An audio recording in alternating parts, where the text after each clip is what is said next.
Chapter 14 में आपका स्वागत है। एक गहरी सांस लीजिए और खुद की पीठ थपथपाए। अब तक चैप्टर 13 में हमने कोड की जो भी लाइन लिखी, एनालाइज की और ऑप्टिमाइज की, वह सब एक सिंगल सीपीयू थ्रेड पर सीक्वेंशियली रन हो रही थी। हमने सीपीयू को एक बहुत ही तेज सिंगल माइंडेड मैथमेटिशियन की तरह ट्रीट किया, जो एक बार में एक ही ऑपरेशन पर काम करता है और हमारे इंस्ट्रक्शन स्ट्रीम में स्टेप बाय स्टेप आगे बढ़ता है। वह सिंगल माइंडेड मॉडल कंफर्टेबल और डिटर्मिनिस्टिक है, लेकिन अभी आपकी मशीन के अंदर जो सीपीयू है वह काफी लंबे समय से एक सिंपल सिंगल लेन हाईवे नहीं रहा है। मॉडर्न प्रोसेसर्स बड़े मल्टी लेन सुपर हाईवेज हैं, जो multiple physical computing course, hyper threaded logical execution units, vector engines और कॉम्प्लेक्स मेमोरी इंटरकनेक्ट्स से भरे हुए हैं। अपने हार्डवेयर का फुल पोटेंशियल अनलीश करने के लिए और ऐसा सॉफ्टवेयर बनाने के लिए जो मॉडर्न रियल टाइम वर्कलोड्स को हैंडल करने के लिए स्केल हो सके, हमें कॉन्करेंट और पैरेलल एग्जीक्यूशन की दुनिया में कदम रखने की जरूरत है। इस सेक्शन में हम आर्किटेक्चरल ग्राउंड वर्क तैयार करने जा रहे हैं। इससे पहले कि हम मॉडर्न C++20 में थ्रेड्स को इंस्टेंशिएट करना या एटॉमिक ऑपरेशंस लिखना शुरू करें, हमें एक फंडामेंटल क्वेश्चन का आंसर देना होगा कि जब हम एक साथ मल्टीपल टास्क रन करते हैं तो ऑपरेटिंग सिस्टम और सीपीयू हार्डवेयर के अंदर एक्चुअली क्या होता है। हम कॉन्करेंसी और पैरेललिज्म के बीच के क्रूशियल डिफरेंस को डिमिस्टिफाई करेंगे, multi processing versus multi threading को डिसेक्ट करेंगे, इन concepts Linux kernel system calls जैसे फोर्क और क्लोन से मैप करेंगे और एक ओएस कॉन्टेक्स्ट स्विच के रियल ओवरहेड को मेजर करने के लिए अंडर द हुड देखेंगे। Section break. Concurrency versus parallelism, confusion को दूर करना। कैजुअल कन्वर्सेशन में सॉफ्टवेयर इंजीनियर्स अक्सर कॉन्करेंसी और पैरेललिज्म वर्ड्स का यूज एक दूसरे की जगह कर लेते हैं। आप लोगों को यह कहते हुए सुनेंगे कि हमारा वेब सर्वर पैरेलल में रन हो रहा है, जबकि वास्तव में वह रिक्वेस्ट्स को कॉन्करेंटली हैंडल कर रहा होता है, या हमें कॉन्करेंट एल्गोरिदम की जरूरत है जब उनका असली मतलब पैरेलल SIMD वर्कलोड से होता है। हाई परफॉर्मेंस सिस्टम्स को डिजाइन करने के लिए हमें इन दोनों कॉन्सेप्ट्स के बीच एक क्रिस्प लाइन खींचनी होगी। यह डायग्राम कंप्यूटर सिस्टम्स में कंकरेंसी और पैरेललिज्म के बीच के डिफरेंस को दिखाता है। यह डिस्क्राइब करता है कि कैसे कंकरेंसी एक सिंगल प्रोसेसर कोर पर टाइम स्लाइसिंग का यूज करके टाइम के साथ उनके एग्जीक्यूशन को इंटरलीव करके मल्टीपल टास्क को मैनेज करती है। यह इसे पैरेललिज्म के साथ कॉन्ट्रास्ट करता है, जो सेपरेट हार्डवेयर कोर्स पर मल्टीपल टास्क का साइमल्टेनियस फिजिकल एग्जीक्यूशन है। कंकरेंसी स्ट्रक्चर के बारे में है। कंकरेंसी एक सॉफ्टवेयर डिजाइन प्रॉपर्टी है। यह इस बात को रेफर करता है कि कैसे एक प्रोग्राम को discrete independent threads of execution में डिकम्पोज किया जाता है, जो ओवरलैपिंग टाइम फ्रेम्स में रन हो सकते हैं। क्रूशियली, कंकरेंसी को मल्टीपल सीपीयू कोर्स की जरूरत नहीं होती है। लेट 1990s के सिंगल कोर डेस्कटॉप कंप्यूटर्स के बारे में सोचिए। आप एक वेब ब्राउजर में फाइल डाउनलोड करने और वर्ड प्रोसेसर में डॉक्यूमेंट टाइप करने के साथ ही साथ मीडिया प्लेयर में म्यूजिक स्ट्रीम कर सकते थे। सिस्टम को देखकर ऐसा लगता था जैसे वह सब कुछ साइमल्टेनियसली कर रहा है। इन रियलिटी, एक सिंगल सीपीयू कोर इन प्रोग्राम्स के बीच हर second thousands of times back and forth switch कर रहा था। इस मैकेनिज्म को टाइम स्लाइसिंग या टेम्पोरल इंटरलीविंग के रूप में जाना जाता है। ऑपरेटिंग सिस्टम का शेड्यूलर टास्क एक टाइम का एक छोटा ब्लॉक, जिसे टाइम स्लाइस या क्वांटम कहते हैं, जो टिपिकली 1 to 10 मिलीसेकंड्स का होता है, असाइन करता है, उसे पॉज करता है, उसकी स्टेट सेव करता है, फिर कुछ मिलीसेकंड्स के लिए टास्क बी पर स्विच करता है और इसी तरह आगे भी। कंकरेंसी कंपोजिशन के बारे में है, यानी आपके कोड को इस तरह स्ट्रक्चर करना जिससे इंडिपेंडेंट टास्क प्रोग्राम करेक्टनेस को बिना नुकसान पहुंचाए आउट ऑफ ऑर्डर या ओवरलैपिंग टाइम फ्रेम्स में प्रोग्रेस कर सकें। पैरेललिज्म एग्जीक्यूशन के बारे में है। पैरेललिज्म एक हार्डवेयर एग्जीक्यूशन प्रॉपर्टी है। यह तब होता है जब 2 या उससे ज्यादा फिजिकल कंप्यूटेशंस हार्डवेयर में बिल्कुल एक ही समय पर रन होते हैं। पैरेललिज्म के लिए हार्डवेयर सपोर्ट की जरूरत होती है, जैसे कि multiple CPU course, symmetric multi processing, SMP sockets या एक ग्राफिक्स प्रोसेसर GPU पर thousands of ALU execution pipelines. अगर आपके पास एक 8 कोर CPU है तो आपका system physically 8 separate silicon structures पर बिल्कुल उसी नैनोसेकंड में 8 डिस्टिंक्ट इंस्ट्रक्शंस को एग्जीक्यूट कर सकता है। पैरेललिज्म थ्रूपुट के बारे में है, यानी बहुत कम समय में एक बड़े कंप्यूट वर्कलोड को पूरा करने के लिए एक्स्ट्रा हार्डवेयर रिसोर्सेज का यूज करना। एक friendly real world analogy, the coffee shop. इसे अपनी मेमोरी में लॉक करने के लिए एक बिजी कॉफी शॉप की कल्पना कीजिए। Single threaded sequential one barista customers को सर्व करता है। वे ऑर्डर लेते हैं, बीन्स ग्राइंड करते हैं, एस्प्रेसो शॉट पुल करते हैं, मिल्क स्टीम करते हैं, कप हैंड ओवर करते हैं और केवल तभी लाइन में अगले पर्सन से बात करते हैं। अगर कोई कॉम्प्लेक्स ड्रिंक ऑर्डर करता है तो पूरी लाइन रुक जाती है। Concurrent execution. वन बरिस्टा अभी भी अकेले काम करता है, लेकिन वे इंटेलिजेंटली टास्क्स को इंटरलीव करते हैं। जब वे कस्टमर वन के लिए शॉट पुल करने के लिए एस्प्रेसो मशीन का 30 सेकंड्स वेट कर रहे होते हैं, वे पीछे मुड़ते हैं, कस्टमर 2 का पेमेंट लेते हैं और कस्टमर 3 के लिए एक पेस्ट्री लाते हैं। Barista concurrently multiple tasks handle कर रहा है, लेकिन उनके पास अभी भी सिर्फ 2 हैंड्स हैं, एक single hardware core. Parallel execution. Shop 3 extra baristas को हायर करती है और 3 एडिशनल एस्प्रेसो मशीन्स इंस्टॉल करती है। अब 4 बरिस्टास साइड बाय साइड खड़े होते हैं, बिल्कुल सेम मोमेंट पर शॉट्स पुल करते हैं और बीन्स ग्राइंड करते हैं। यह ट्रू फिजिकल पैरेललिज्म है। Section break. Hardware realities, physical cores, logical cores और एसएमटी। इससे पहले कि हम सॉफ्टवेयर एब्स्ट्रैक्शंस पर आगे बढ़ें, आइए देखें कि modern CPU silicon execution threads से कैसे मैप होता है। जब आप अपने ऑपरेटिंग सिस्टम टास्क मैनेजर में या लिनक्स टर्मिनल यूटिलिटीज जैसे LSCPU के जरिए अपने हार्डवेयर डिटेल्स को इंस्पेक्ट करते हैं, तो आपको ऐसा कुछ दिखाई दे सकता है। यह सिस्टम हार्डवेयर रीडआउट कंप्यूटर के सेंट्रल प्रोसेसिंग यूनिट के कॉन्फ़िगरेशन को डिस्प्ले करता है और इसमें total number of logical processors, active processor list, hardware model family और processing units, concurrent execution paths और फिजिकल सॉकेट्स के टर्म्स में प्रोसेसर चिप के फिजिकल लेआउट की पूरी डिटेल दी गई है। आपकी हाई परफॉर्मेंस C++ कोड के लिए 8 कोर्स 16 थ्रेड्स का क्या मतलब है? यह डायग्राम एक सिंगल फिजिकल प्रोसेसर कोर के अंदर साइमल्टेनियस मल्टीथ्रेडिंग, जिसे हाइपर थ्रेडिंग भी कहा जाता है, के कॉन्सेप्ट को दिखाता है। यह 2 सेपरेट आर्किटेक्चरल स्टेट्स दिखाता है जो लॉजिकल प्रोसेसर्स की तरह एक्ट करते हैं और एक सिंगल एग्जीक्यूशन इंजन और कैशे हायरार्की को शेयर करते हैं। एक फिजिकल कोर में इंस्ट्रक्शंस को एग्जीक्यूट करने के लिए जरूरी एक्चुअल सिलिकॉन सर्किटरी होती है।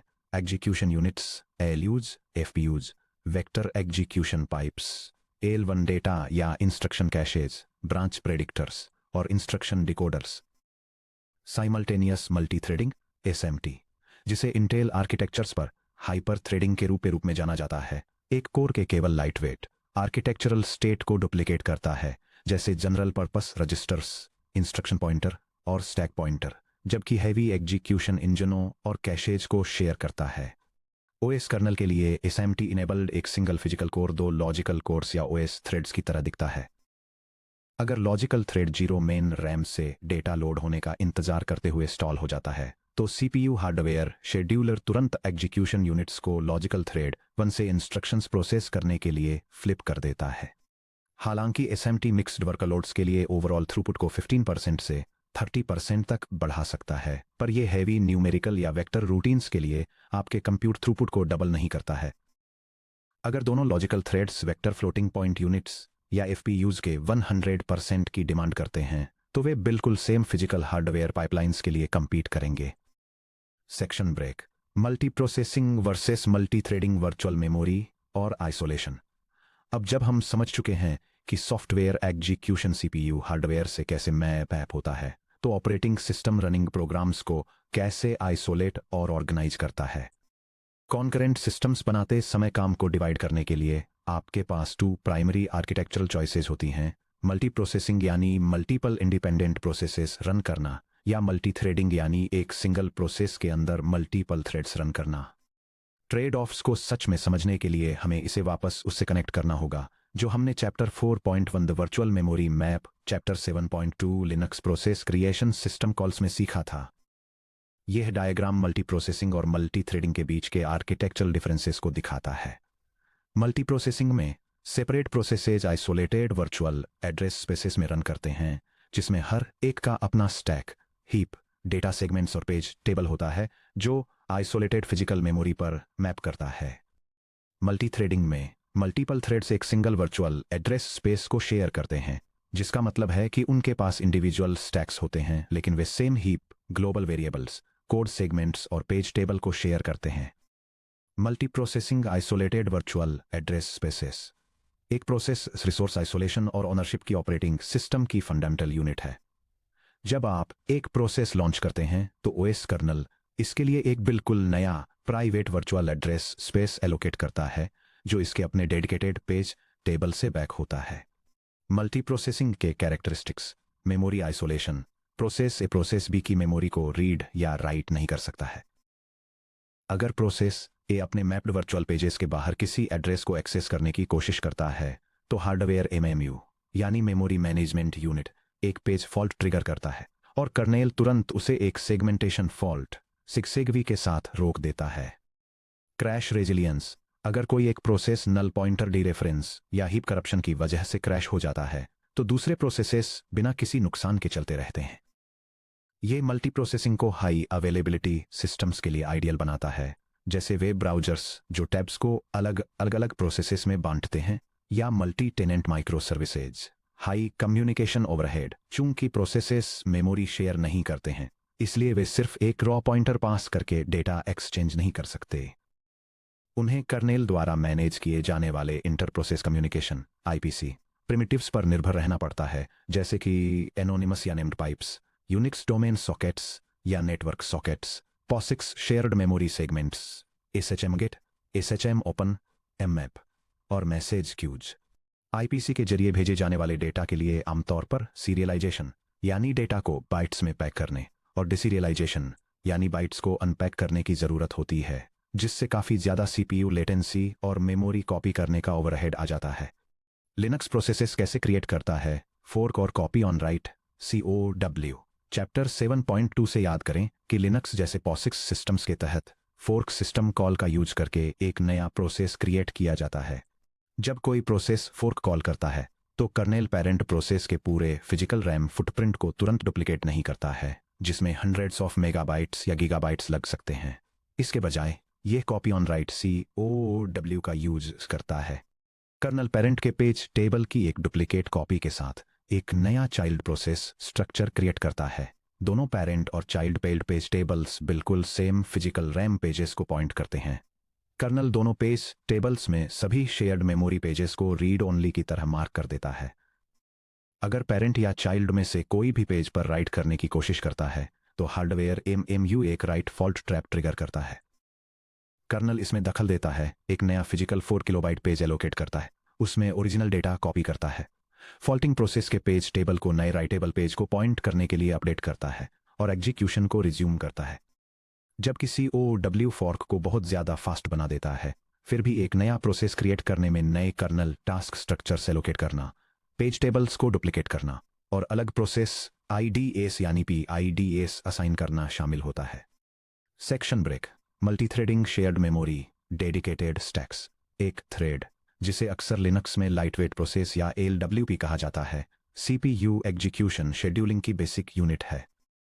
प्रोसेस के विपरीत, एक ही पेरेंट प्रोसेस से जुड़े सभी थ्रेड्स बिल्कुल सेम वर्चुअल एड्रेस स्पेस के अंदर एग्जीक्यूट होते हैं।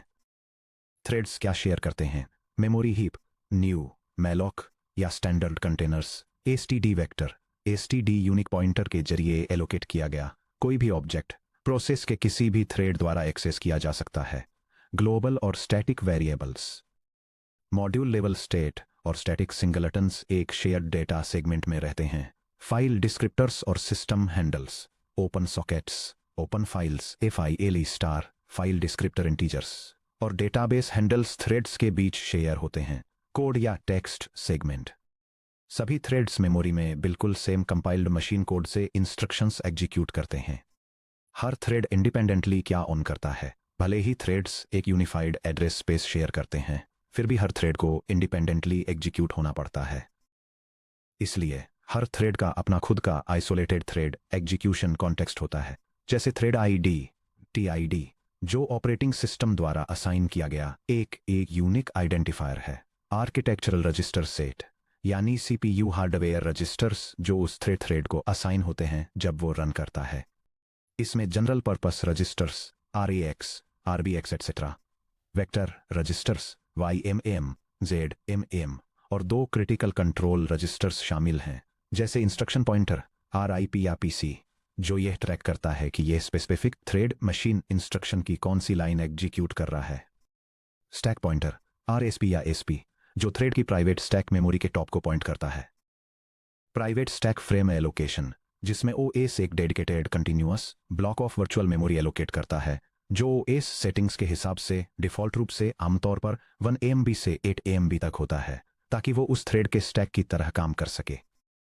Local variables, function arguments, call parameters और रिटर्न एड्रेसेस जो एक थ्रेड के फंक्शन एग्जीक्यूशन के अंदर क्रिएट होते हैं, वे पूरी तरह से उसकी प्राइवेट स्टैक पर ही रहते हैं। यह प्रोग्राम शेयर्ड मेमोरी और थ्रेड लोकल स्टैक मेमोरी के बीच का डिफरेंस डेमोन्स्ट्रेट करता है। यह एक शेयर्ड रिसोर्स को डिफाइन करता है जिसे सभी थ्रेड्स एक्सेस कर सकते हैं, और एक प्राइवेट वेरिएबल को डिफाइन करता है जो हर थ्रेड के अपने इंडिविजुअल स्टैक पर क्रिएट होता है।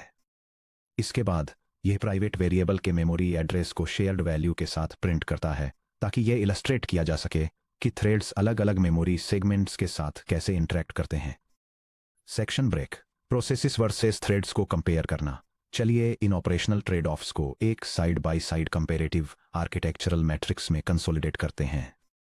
यह टेबल कई की फीचर्स के बेसिस पर प्रोसेसेज का यूज करने वाले मल्टी प्रोसेसिंग और थ्रेड्स का यूज करने वाले मल्टी थ्रेडिंग के कैरेक्टरिस्टिक्स को कंपेयर करती है। First, virtual memory address space के रिगार्डिंग मल्टी प्रोसेसिंग आइसोलेटेड होता है, जिसका मतलब है कि हर प्रोसेस का अपना प्राइवेट एड्रेस स्पेस और पेज टेबल होता है। इसके कॉन्ट्रास्ट में मल्टी थ्रेडिंग शेयर्ड होता है, जहां सभी थ्रेड्स एक यूनिफाइड एड्रेस स्पेस और एक सिंगल पेज टेबल शेयर करते हैं।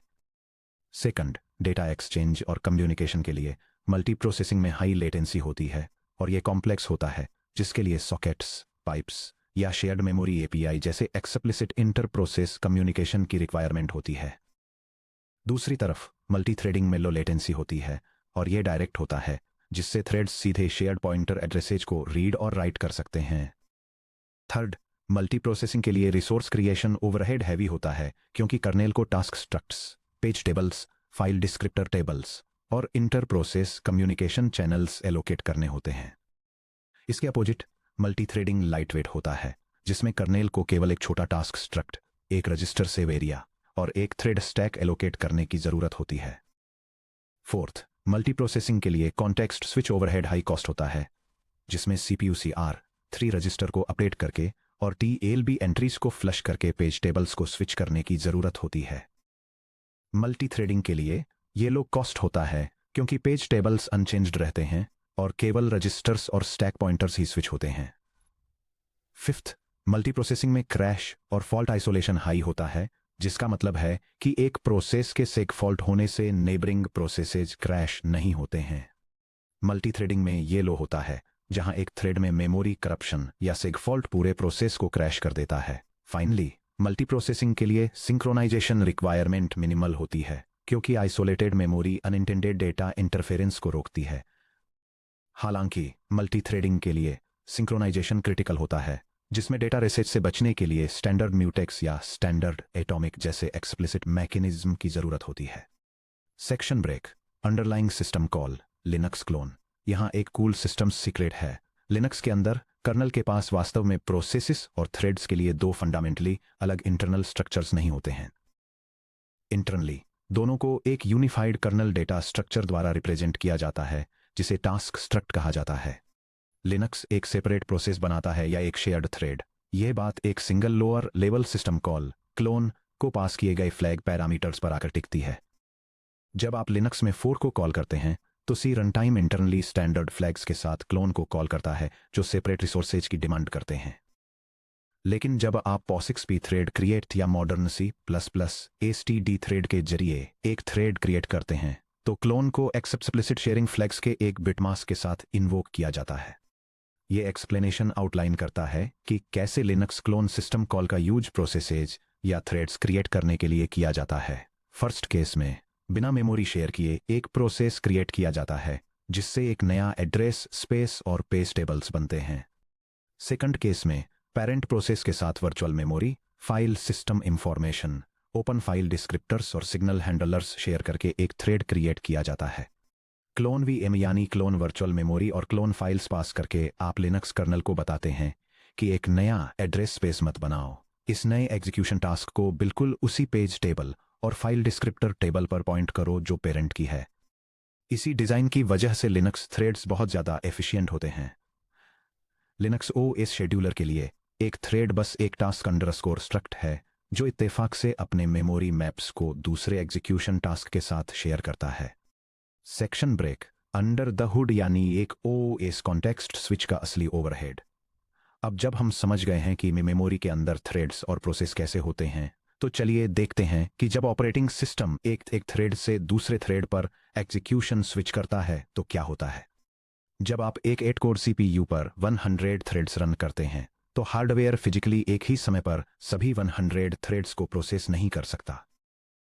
ओएस कर्नल शेड्यूलर जैसे कि लिनक्स कंप्लीटली फेयर शेड्यूलर या ईवीडीएफ शेड्यूलर को लगातार और तेजी से थ्रेड्स को फिजिकल सीपीयू कोर्स पर स्वैप इन और स्वैप आउट करना पड़ता है। इस स्वैपिंग प्रोसेस को कॉन्टेक्स्ट स्विच कहा जाता है। यह डायग्राम एक सीपीयू कोर पर ऑपरेटिंग सिस्टम कॉन्टेक्स्ट स्विच की टाइमलाइन को दिखाता है। यह एक रनिंग थ्रेड को कर्नल ट्रैप ट्रिगर करते हुए दिखाता है, जिसके बाद operating system current processor state को सेव करता है, शेड्यूलिंग एल्गोरिदम रन करता है, मेमोरी मैपिंग टेबल्स को अपडेट करता है और टारगेट थ्रेड की स्टेट को रिस्टोर करता है। फाइनली एक सेकंड थ्रेड एग्जीक्यूशन रिज्यूम करता है और कोल्ड कैश के कारण परफॉर्मेंस डिले एक्सपीरियंस करता है। एक कॉन्टेक्स्ट स्विच की स्टेप बाय स्टेप एनाटॉमी। जब ऑपरेटिंग सिस्टम थ्रेड 1 को इंटरप्ट करके थ्रेड 2 को एग्जीक्यूट करता है तो यह बेयर मेटल ऑपरेशंस का यह सीक्वेंस परफॉर्म करता है। इंटरप्ट या मोड ट्रांजिशन। एक हार्डवेयर टाइमर इंटरप्ट फायर होता है या थ्रेड 1 एक ब्लॉकिंग सिस्टम कॉल एग्जीक्यूट करता है, जैसे किसी नेटवर्क सॉकेट से रीड करना या किसी लॉक्ड म्यूटेक्स को एक्वायर करना। सीपीयू यूजर मोड रिंग 3 से कर्नल मोड रिंग 0 में ट्रांजिशन करता है। Save architectural register state. Thread 1 का CPU hardware state CPU registers से बाहर सेव करके थ्रेड 1 के कर्नल कंट्रोल ब्लॉक या स्टैक फ्रेम के अंदर मेमोरी में स्टोर होना चाहिए। इसमें शामिल हैं general purpose registers RBX, RCX, RDX, RSI, RDI इत्यादि। स्टैक पॉइंटर आरएसपी और frame pointer RBP. Instruction pointer RIP. Vector या SI MD registers XMM, YMM, MM, AVX 512 states जो सैकड़ों बाइट्स का फ्लोटिंग पॉइंट डेटा हो सकते हैं। Execute OS scheduler. Kernel scheduler runnable queue में वेट कर रहे अगले सबसे हाई प्रायोरिटी वाले थ्रेड 2 को सिलेक्ट करता है। एड्रेस स्पेस स्विच सिर्फ प्रोसेस स्विचेस के लिए। अगर थ्रेड 2 किसी दूसरे प्रोसेस का हिस्सा है तो कर्नल को सीपीयू का मेमोरी मैनेजमेंट रजिस्टर x86 पर CR3 फिर से रिलोड करना होगा ताकि वह थ्रेड 2 के पेज टेबल को पॉइंट कर सके। अगर थ्रेड 2 सेम प्रोसेस का हिस्सा है तो यह स्टेप स्किप कर दिया जाता है। Restore register state. थ्रेड 2 के लिए स्टोर किया गया आर्किटेक्चरल स्टेट मेमोरी से वापस फिजिकल सीपीयू रजिस्टर्स में लोड किया जाता है। Resume execution. CPU instruction pointer RIP को थ्रेड 2 के सेव किए गए लोकेशन पर सेट करता है और वापस यूजर मोड में चला जाता है। थ्रेड 2 इस तरह से रिज्यूम होता है जैसे वह कभी पॉज हुआ ही नहीं था। Section break. The hidden costs यानी डायरेक्ट वर्सेस इनडायरेक्ट लेटेंसी। जब इंजीनियर्स कॉन्टेक्स्ट स्विचिंग ओवरहेड पर डिस्कस करते हैं तो वे अक्सर इस कॉस्ट को दो अलग कैटेगरीज में डिवाइड करते हैं, डायरेक्ट ओवरहेड और इनडायरेक्ट हिडन ओवरहेड। यह text block CPU context switching से जुड़े परफॉर्मेंस कॉस्ट्स को आउटलाइन करता है। यह ओवरहेड को 2 कैटेगरीज में ब्रेक डाउन करता है। डायरेक्ट ओवरहेड जिसमें 1-2-3 माइक्रोसेकंड्स लगते हैं और इसमें कर्नल ट्रैप्स, रजिस्टर सेविंग और शेड्यूलर एग्जीक्यूशन शामिल हैं। और इनडायरेक्ट ओवरहेड जो cache misses, translation lookaside buffer, invalidation और पाइपलाइन स्टॉल्स की वजह से 10 से लेकर 100 से भी ज्यादा माइक्रोसेकंड्स की रेंज में होता है। Direct overhead the fast part. Direct overhead वह बेसलाइन सीपीयू एग्जीक्यूशन टाइम है जो कर्नल इंस्ट्रक्शंस को रन करने, रजिस्टर्स को सेव करने, शेड्यूलर लॉजिक को एग्जीक्यूट करने और पॉइंटर्स को स्वैप करने में खर्च होता है। मॉडर्न x86-64 सर्वर प्रोसेसर्स पर एक थ्रेड कॉन्टेक्स्ट स्विच में रफली 1-3 माइक्रोसेकंड्स का प्योर सीपीयू एग्जीक्यूशन टाइम लगता है, जबकि 1 माइक्रोसेकंड बहुत ही ज्यादा फास्ट साउंड करता है। लेकिन इस पर ध्यान दीजिए कि एक 4.0 गीगाहर्ट्ज सीपीयू सिर्फ एक सिंगल माइक्रोसेकंड में 4000 क्लॉक साइकिल्स कंप्लीट कर लेता है। हर context switch non productive bookkeeping work करने में थाउजेंड्स ऑफ इंस्ट्रक्शंस को बर्न करता है। इनडायरेक्ट ओवरहेड कैश कोल्डनेस और TLB shootdowns the slow part. किसी कॉन्टेक्स्ट स्विच की असली हिडन कॉस्ट रजिस्टर स्वैप नहीं है, बल्कि यह है कि एग्जीक्यूशन दोबारा शुरू होने के तुरंत बाद आपके सीपीयू कैश हायरार्की के साथ क्या होता है। चैप्टर 13 से याद कीजिए कि मॉडर्न सीपीयूज मेन डीरैम के लिए बिना स्टॉल किए नैनोसेकंड्स में डेटा फेच करने के लिए L1, L2 और L3 कैशेज पर काफ़ी ज़्यादा डिपेंड करते हैं। जब थ्रेड 1 कोर 0 पर रन करता है तो ये कोर 0 के अल्ट्रा फास्ट L1 और L2 कैशेज को अपने खुद के लोकल डेटा स्टैक वेरिएबल्स और इंस्ट्रक्शंस के साथ वार्म अप कर देता है। जब ओएस शेड्यूलर जबरदस्ती थ्रेड 1 को कॉन्टेक्स्ट स्विच आउट करता है और उसे थ्रेड 2 से रिप्लेस करता है तो थ्रेड 2 एग्जीक्यूट होना शुरू कर देता है और तुरंत कोर 0 की L1 या L2 कैश लाइंस को अपने खुद के डेटा से ओवरराइट कर देता है। जब थ्रेड 1 आखिरकार वापस कोर 0 पर रीशेड्यूल होता है या इससे भी बदतर किसी बिल्कुल अलग फिजिकल कोर पर शेड्यूल होता है तो उसका क्रिटिकल डेटा अब L1 या L2 कैश में नहीं रहता। थ्रेड 1 को L या L2 कैश मैसेज और ट्रांसलेशन लुकासाइड बफर यानी TLB मैसेज का एक बहुत बड़ा फ्लेस करना पड़ता है। मेन रैम से डेटा वापस लाने के दौरान CPU पाइपलाइन हर एक मिस के लिए हंड्रेड्स ऑफ क्लॉक साइकिल्स तक स्टॉल हो जाती है। यह कैश वार्मिंग पेनल्टी हर कॉन्टेक्स्ट स्विच के बाद टेंस या हंड्रेड्स ऑफ माइक्रोसेकंड्स के लिए थ्रेड एग्जीक्यूशन परफॉर्मेंस को डिग्रेड कर सकती है। Section break. Voluntary versus involuntary context switches. अपने खुद के सिस्टम्स पर कॉन्टेक्स्ट स्विचिंग ओवरहेड को एनालाइज करने के लिए लिनक्स पीडास्टैट या प्रोक या PID या स्टेटस जैसी परफॉर्मेंस यूटिलिटीज में दो टाइप के कॉन्टेक्स्ट स्विचेस के बीच डिस्टिंग्विश करता है। यह command line demonstration Linux system पर एक स्पेसिफिक रनिंग प्रोसेस की कॉन्टेक्स्ट स्विचिंग एक्टिविटी को मॉनिटर करता है। यह 1 सेकंड के इंटरवल्स पर वॉलंटरी और इनवॉलंटरी दोनों कॉन्टेक्स्ट स्विचेस के स्टैटिस्टिक्स दिखाता है, जिससे डेवलपर्स CPU शेड्यूलिंग बिहेवियर और पोटेंशियल परफॉर्मेंस बॉटलनेक्स को एनालाइज कर सकते हैं। वॉलंटरी कॉन्टेक्स्ट स्विचेस CSWCH और ACE। एक वॉलंटरी कॉन्टेक्स्ट स्विच तब होता है जब आपका थ्रेड अपना एग्जीक्यूशन टाइम एक्सपायर होने से पहले जानबूझकर ACE कर्नेल को वापस सौंप देता है। यह तब होता है जब आपका C++ कोड फाइल या नेटवर्क IO राइट सिलेक्ट के लिए वेट करता है, या फिर एक्सप्लिसिट स्लीपिंग फंक्शंस जैसे std::this thread sleep for को कॉल करता है, या फिर किसी लॉक्ड सिंक्रोनाइजेशन प्रिमिटिव को एक्वायर करने का वेट करता है जैसे std::mutex lock std: condition variable wait। Voluntary switches तब नॉर्मल होते हैं जब थ्रेड्स एक्सटर्नल रिसोर्सेज का वेट करते हैं, लेकिन बहुत ज़्यादा वॉलंटरी स्विचिंग ये दिखाती है कि आपके थ्रेड्स लॉक सिंक्रोनाइजेशन के लिए आपस में लड़ रहे हैं या फिर स्लो IO पर ब्लॉक्ड हैं। Involuntary context switches NVC SWCH और ACE। एक इनवॉलंटरी कॉन्टेक्स्ट स्विच तब होता है जब ऑपरेटिंग सिस्टम आपके थ्रेड को उसकी मर्जी के बिना जबरदस्ती प्रीएम्प्ट कर देता है। यह तब होता है जब थ्रेड अपना असाइंड टाइम स्लाइस क्वांटम खत्म कर देता है या फिर ACE शेड्यूलर में कोई हायर प्रायोरिटी टास्क एग्जीक्यूट होने के लिए रेडी हो जाता है। अगर आपका एप्लीकेशन बहुत ज़्यादा रेट में इनवॉलंटरी कॉन्टेक्स्ट स्विचेस रिपोर्ट करता है तो इसका मतलब है कि आपने अपनी मशीन पर अवेलेबल फिजिकल CPU कोर्स से कहीं ज़्यादा एक्टिव कंप्यूट थ्रेड्स स्पॉन कर दिए हैं। इस कंडीशन को थ्रेड ओवर सब्सक्रिप्शन कहा जाता है। इस शेड्यूलर को असली काम करने के बजाय थ्रेड्स के बीच थ्रैशिंग करने में काफ़ी CPU साइकिल्स खर्च करने पड़ते हैं। Section break. C++ thread primitives के लिए प्रिपेयर करना। इन OS और हार्डवेयर मैकेनिज्म्स को समझने से आपका मल्टी थ्रेडेड सॉफ्टवेयर आर्किटेक्चर को देखने का नजरिया बदल जाता है। पैरेललिज्म कोई मैजिक डस्ट नहीं है जिसे आप 500 थ्रेड्स क्रिएट करके किसी स्लो एल्गोरिदम पर छिड़क दें। हर थ्रेड जो आप लॉन्च करते हैं उसके साथ कंक्रीट फिजिकल कॉस्ट्स आती हैं। मेमोरी कॉस्ट्स हर थ्रेड एक इंडिपेंडेंट स्टैक फ्रेम एलोकेट करता है, आमतौर पर 128 मेगाबाइट्स का virtual memory address. Space 1000 threads spawn करने से सिर्फ खाली स्टैक स्पेस के लिए ही gigabytes of virtual memory consume हो जाती है। कर्नल ओवरहेड हर थ्रेड ACE शेड्यूलर की ट्रैकिंग क्यूज में एक टास्क स्ट्रक्ट ऐड करता है, जिससे शेड्यूलिंग ओवरहेड बढ़ जाता है। कॉन्टेक्स्ट स्विचिंग कॉस्ट्स आपके फिजिकल CPU कोर्स को ओवर सब्सक्राइब करने से कैशे थ्रैशिंग होती है और रजिस्टर स्वैपिंग पर millisecond thousands of clock cycles waste होते हैं। हाई परफॉर्मेंस C++ सॉफ्टवेयर लिखने के लिए हमारा गोल ऐसे कंकरेंट आर्किटेक्चर्स डिजाइन करना है जो हमारी हार्डवेयर टोपोलॉजी से मैच करें और सिर्फ उतने ही एग्जीक्यूशन थ्रेड स्पॉन करना है जो फिजिकल सीपीयू कोर्स को सैचुरेटेड रख सकें, जबकि अननेसेसरी कॉन्टेक्स्ट स्विचेस और शेयर्ड मेमोरी कंटेंशन से बचा जा सके।